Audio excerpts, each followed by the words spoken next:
પીસી તો હવે તારા મોત ની પાપી થશે. મને આમ જીવતો બાળવાથી હટ્યો ખોટો ખોટો કઈ સાચે સાચ મળી મળવા માટે નહોતો હટ્યો. ધાર કે તારો સસરો તને મરતા ન અટકાવત તો હું કઈ થોડું બળી મરત, હું મારી જાતને અટકાવત. પણ અહીંયા તને બળી મરતા કોઈ નહીં અટકાવે. શું કહ્યું?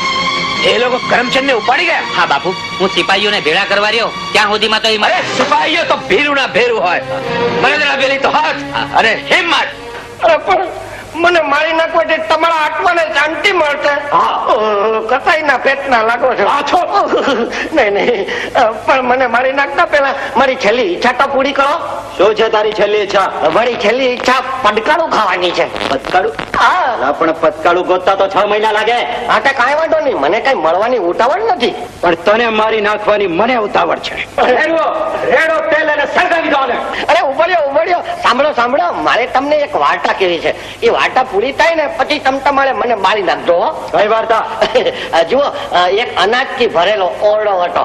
તેમાં બહારથી એક ચકલી આવી અને અનાજના દાણામાંથી પોતાની ચાંચમાં એક દાણો લઈને ઉડી ગઈ. પછી બીજી વાર બહારથી આવી અને પાછો પોતાની ચાંચમાં અનાજનો એક દાણો લીધો અને ઉડી ગઈ. પછી ત્રીજી વાર બહારથી ચકલી આવી અને ત્રીજી વાર અનાજનો એક દાણો પોતાની ચાંચમાં લીધો અને ઉડી ગઈ. પછી ચોથી વાર બહારથી આવીને ચોથી વાર અનાજનો એક દાણો પોતાની ચાંચમાં લીધો અને પાછી ઉડી ગઈ. તારી આ વાર્તા ક્યારે પૂરી થશે? એ તો ચકલી છે ને ઓરડામાંના બધા જ અનાજના દાણા લઈને ઉડી જશે ને ત્યારે. એમાં તો વર્ષોના વર્ષો જશે. હા તે ભલે ને જાય. મેં તો તમને કીધું છે ને કે મારે ક્યાં મળવાની ઉતાવળ છે. આમ તો આપણો સમય બગાડે છે. થઈ જા તૈયાર, સળગાવું છું તારી હોળી. એને કશું પણ આદિ કરો, તારી જ વાટ જોતો હતો. અરે મારું ભેરું આવો.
મને બાળવા માંગતા હતા. લાખો દરબાર ડોલીમાં લખાઈને ક્યાં બેઠા?